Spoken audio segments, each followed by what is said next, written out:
एक छोटे गांव के किनारे एक बहुत गहरी खाई थी जिसे लोग काली खाई कहते थे।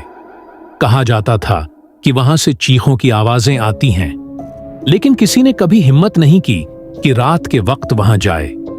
दरमियानी हिस्सा अहमद और उसके 3 दोस्तों ने जद में आकर वहां रात गुजारने का फैसला किया। वो टार्च और लकड़ियां साथ ले गए। जैसे ही रात गहरी हुई, खाई के अंदर से एक औरत की आवाज आने लगी, मुझे बचाओ, मैं बहुत उर्से से यहां कैद हूं।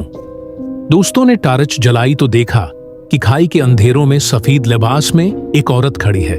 इसका चेहरा नजर नहीं आ रहा था, लेकिन बाल बहुत लंबे और उलझे हुए थे। खौफनाक मोड़ अचानक वो औरत खाई से ऊपर चढ़ने लगी, लेकिन जमीन पर उसके पांव नहीं थे।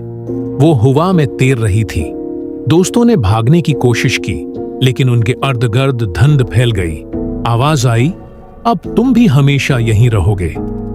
इख्तिताम सुबह जब गांव वाले खाई के पास गए तो सिर्फ अहमद की टोपी मिली। बाकी 3 दोस्तों का कोई सुराग न था।